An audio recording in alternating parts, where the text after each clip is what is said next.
On today's Exploring History podcast, we'll examine a confrontation early in the battle for civil rights for all Americans, a confrontation that occurred before the Civil War.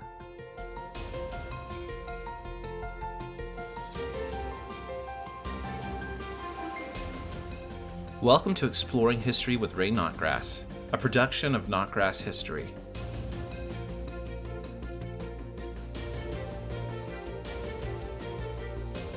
I'm Ray Notgrass. Thanks for listening. In the time when some Americans owned enslaved persons, just about all black Americans, even those who were not enslaved, faced prejudice and discrimination. This was not true only in the South. Today we will look at an event that took place in New York City in 1854. In that large city with people of many nationalities, the white population treated black persons as second-class citizens. Although slavery ended in the state of New York in 1827, almost 30 years later, neighborhoods were segregated and black persons were not allowed in many schools, churches, and restaurants. Some of the horse-drawn streetcars of that day did not permit any black riders, while other streetcar companies allowed black persons to ride only on designated cars and only at certain times.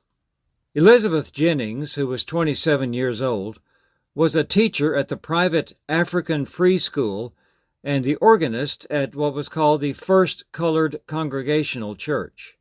Her grandfather had been a soldier in the Revolutionary War. Her father held a patent for a particular method for cleaning clothes and was a leader in the black community. Clearly, the family were responsible citizens and did not fit the stereotype that many white persons held about black persons. On Sunday morning, July 16, 1854, Elizabeth and a friend waited on a corner for a streetcar. When one appeared, Elizabeth raised her hand to signal the driver to stop.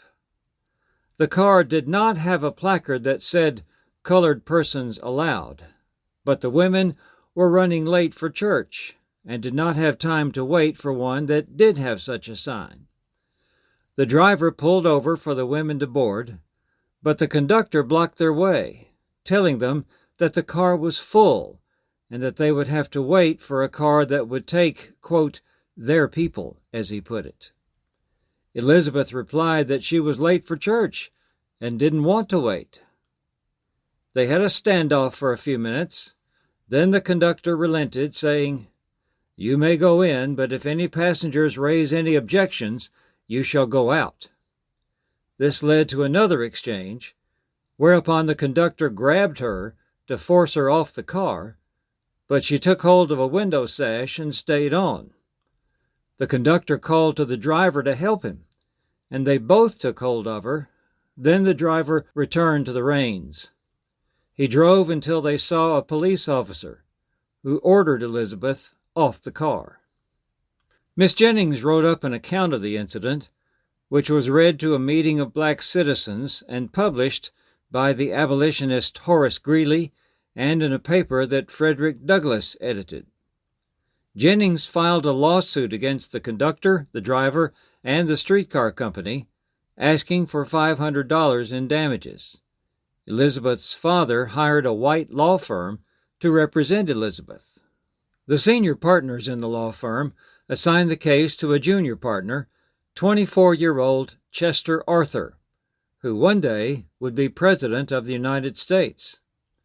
In his defense, Arthur pointed out state law that held companies responsible for their employees' actions.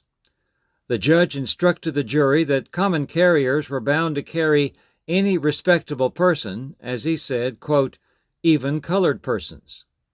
The jury awarded Jennings $225, and the court added $25 plus costs.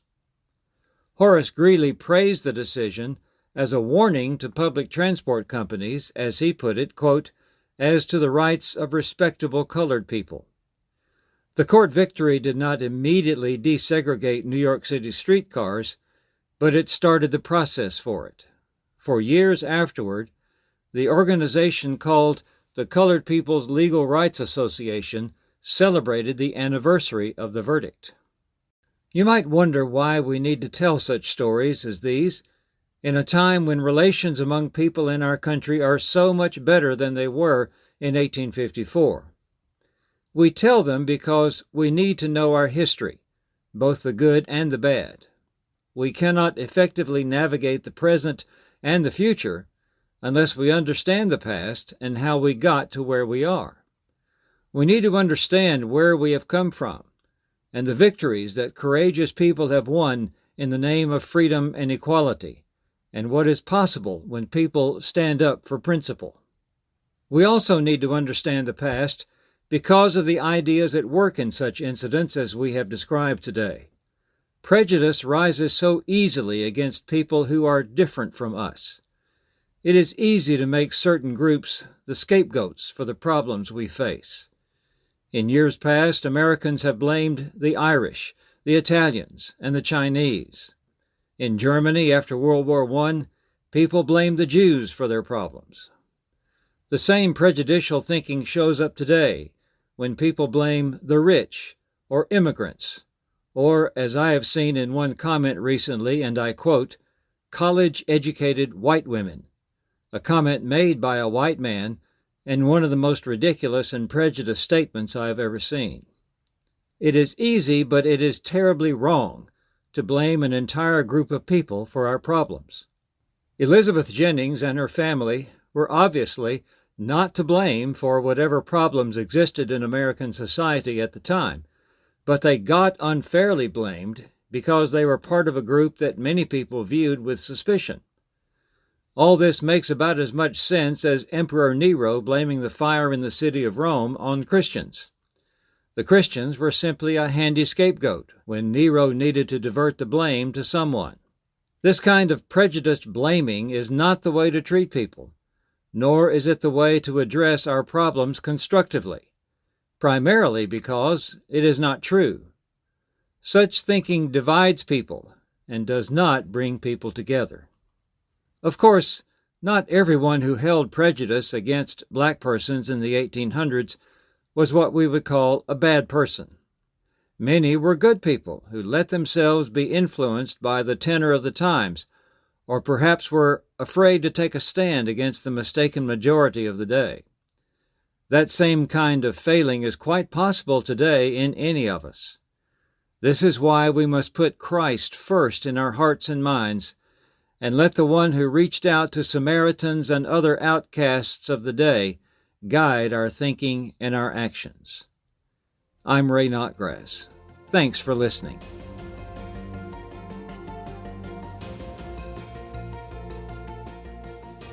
This has been Exploring History with Ray Notgrass, a production of Notgrass History. Be sure to subscribe to the podcast in your favorite podcast app, and please leave a rating and review so that we can reach more people with our episodes. If you want to learn about new homeschool resources and opportunities from Notgrass History, you can sign up for our email newsletter at exploringhistorypodcast.com. This program was produced by me, Titus Anderson. Thanks for listening.